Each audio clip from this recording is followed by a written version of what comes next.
नमस्कार and welcome to world affairs. मैं Prashant Dhawan. Now recently हमने ये देखा है कि पाकिस्तान ने ऑफिशियली, जी हाँ ऑफिशियली इनकी सरकार ने ये कहा है कि पाकिस्तान को उदयपुर इंसिडेंट से जोड़कर नहीं देखना चाहिए। यहाँ पर आप देख पाओगे आर्टिकल है, Pakistan rejects reports of Udaipur accused links to Karachi based Islamist organization. देखिए इशू यहाँ पर यह है कि रिसेंटली उदयपुर, राजस्थान के उदयपुर में जो किलिंग हुई है वहां पर दो मेन प्राइम एक्यूज्ड है जिन पे आरोप लगाया कि इन्होंने कन्हैयालाल जी को मारा था।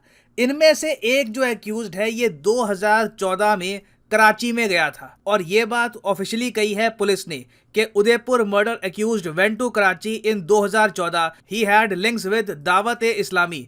तो पाकिस्तानी गवर्नमेंट का सीधा सीधा ये कह देना कि इनका कोई रिलेशन ही नहीं है उदयपुर में जो हुआ है उससे, ये गलत होगा। आई मीन मे भी हो सकता है कि पाकिस्तानी गवर्नमेंट का डायरेक्टली कोई यहाँ पर लिंक ना हो, मगर पाकिस्तान का जो इन्फ्लुएंस है, इनके जो ग्रुप्स का इन्फ्लुएंस है, ये धीरे धीरे इंडिया में दिख रहा है।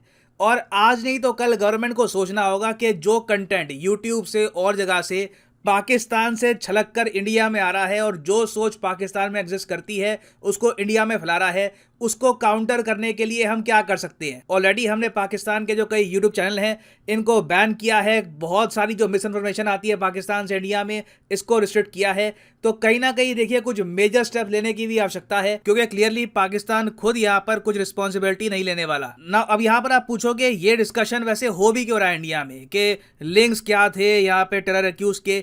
रीजन इसका यह है कि हम लोग एज ए कंट्री समझने की कोशिश कर रहे हैं कि उदयपुर में जो हुआ है उसका रीजन क्या है, क्योंकि as Indians we are not like this. तो इसी बीच देखा गया है कि सुप्रीम कोर्ट ने भी कुछ ऑब्जर्वेशन दी है। ये ऑब्जर्वेशंस क्या है ये हम समझते हैं, मगर आगे बढ़ने से पहले आपसे क्वेश्चन पूछूंगा कि हाल ही में दो देश हैं जिन्होंने अप्लाई किया है कि ये भी ब्रिक्स ग्रुपिंग को ज्वाइन करना चाहते हैं। तो आपको बताना है कि ये दो देश कौन से हैं। तो ये है यहाँ पे आपकी option, Tajikistan and Japan, Iran and Argentina, Iraq and Saudi Arabia, या फिर Sri Lanka and Maldives. Comment section में करिए उत्तर, सही आंसर आपको मिलेगा वीडियो के अंत में। तो देखिए सुप्रीम कोर्ट ने रिसेंटली एक ऑब्जर्वेशन दी है। अगेन ये कोई रूलिंग नहीं है, ये यहाँ पे सुप्रीम कोर्ट ने किसी रिटन ऑर्डर में ये बात नहीं बोली है, मगर सुप्रीम कोर्ट के जस्टिस ने अपने ऑब्जर्वेशन में ये कहा कि जो उदयपुर में हुआ है उसकी कहीं ना कहीं जो रिस्पॉन्सिबिलिटी है ये नुपुर शर्मा पे आती है। यहाँ पर आप देख पाओगे नुपुर शर्मा की जो स्टेटमेंट थी अबाउट प्रॉफेट मोहम्मद,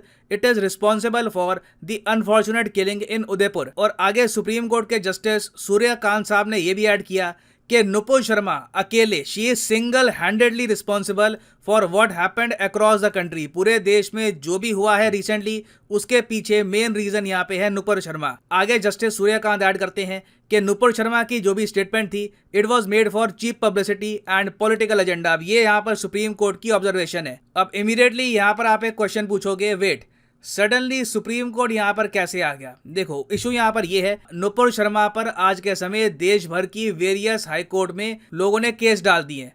तो अब नुपुर शर्मा को क्या करना पड़ेगा कि देश के विभिन्न पार्ट्स में जो डिफरेंट हमारी हाई कोर्ट्स हैं स्टेट के, वहां पर अपीयर होना पड़ेगा। और नुपुर शर्मा ने सुप्रीम कोर्ट को यह कहा कि कई लोगों ने इनको धमकी दी है कि इनको ये जान से मार देंगे, तो इनको ये सहूलियत मिलनी चाहिए कि सारे जो केसेस हैं ये सुप्रीम कोर्ट के थ्रू इनका रिप्लाई करे, इनको देश के विभिन्न हाई कोर्ट में जाना ना पड़े। क्योंकि अगर ये ज्यादा ट्रैवल करेंगी तो कहीं ना कहीं जो इन पर थ्रेट है ये भी बढ़ता रहेगा, क्योंकि जब आप ट्रैवल करते हो तो कहीं ना कहीं आप वनरेबल बन जाते हो, अटैक आप पे आराम से हो सकता है। तो नुपुर शर्मा इसके लिए सुप्रीम कोर्ट पे गई थी। अब सुप्रीम कोर्ट ने यहाँ पर नुपुर शर्मा को यह कह दिया कि जो आपकी स्टेटमेंट है इसी की वजह से ये सब हुआ है, और सुप्रीम कोर्ट ने यहाँ पर यह भी कह दिया कि नुपुर शर्मा की जो प्ली है इसको हम रिजेक्ट करते हैं। तो अब नुपुर शर्मा को पूरे देश में ट्रैवल करना पड़ेगा केसेस लड़ने के लिए। हालांकि मैं यहाँ पर ऐड करूंगा कि सुप्रीम कोर्ट का जो फाइनल ऑर्डर था वहां पर उदयपुर वाली जो ऑब्जर्वेशन थी उस सब का कोई मेंशन नहीं है, ये सब ओरल ऑब्जर्वेशन थी। देखो एग्जाम पर्सपेक्टिव से यहाँ पे समझ लो, इसको आप ऑबिटर डिक्टम भी कह सकते हैं। इसका मतलब ये होता है कि अदर थिंग्स सेड, मतलब कि लीगल ओपिनियन में जो एक्स्ट्रा चीजें बोली गई थी उनको कहते हैं ऑबिटर दिक्ता। तो सुप्रीम कोर्ट ने जो भी बातें बोली हैं उदयपुर से रिलेटेड, बाकी चीजों से रिलेटेड, ये कोई इनकी ऑफिशियल जजमेंट नहीं है, ये बस एक आप चलीजिए एडिशनल रिमार्क्स हैं जो सुप्रीम कोर्ट ने ऐड किए थे। मगर कई लोग हैं इंडिया में जो मानते हैं कि सुप्रीम कोर्ट के जो ये रिमार्क्स हैं ये विड्रॉ कर लेने चाहिए सुप्रीम कोर्ट को। सुप्रीम कोर्ट को ऐसा नहीं कहना चाहिए था, इसीलिए अभी पिटीशन डाली गई है चीफ जस्टिस ऑफ इंडिया को। क्योंकि अभी जो कांत साहब जिन्होंने ऑब्जर्वेशन दी है ये तो सुप्रीम कोर्ट के एक जज हैं, इनके ऊपर होते हैं चीफ जस्टिस ऑफ इंडिया। तो वहां पर अब डाली गई है पिटिशन और वहां पर यह कहा गया है कि जो भी नुपुर शर्मा केस के बारे में कहा गया था इसको प्लीज विड्रॉ कर लीजिए और नुपुर शर्मा को यह भी सहूलियत दीजिए कि इनको पूरे देश में ट्रैवल ना करना पड़े, सीधा सुप्रीम कोर्ट के थ्रू ही जो ज्यादातर केसेस हैं ये निपट जाएं। तो अभी देखो इंडिया में एक डिबेट चल रहा है कि उदयपुर में जो हुआ है इसका रीजन क्या है, इसकी रिस्पॉन्सिबिलिटी किस पे डालें हम, क्या इसकी रिस्पॉन्सिबिलिटी हम डालें पाकिस्तान पर या सुप्रीम कोर्ट जहां पे जो कह रहा है कि ये जो रिस्पॉन्सिबिलिटी है इसकी नुपुर शर्मा पे आती है। तो ये एक बहुत ही इंटरेस्टिंग डिबेट है अपने आप में। नाउ इस डिबेट का निष्कर्ष जो भी निकल के आए, मगर एक बात डेफिनेटली यहाँ पर सच है कि इंडिया की इमेज ग्लोबली बुरी तरीके से हर्ट हुई है। रिसेंटली आप अगर देखो तो जो यूएस एम्बेसडर है, अब यहाँ पे आप कहोगे वेट, यूएस एम्बेसडर, यूएसए का तो कोई एम्बेसडर इंडिया में अपॉइंट ही नहीं हुआ जब से बाइडेन आए हैं। देखो ये जो लिखा है ना यूएस एम्बेसडर, ये यूएस एम्बेसडर टू इंडिया की बात नहीं कर रहे।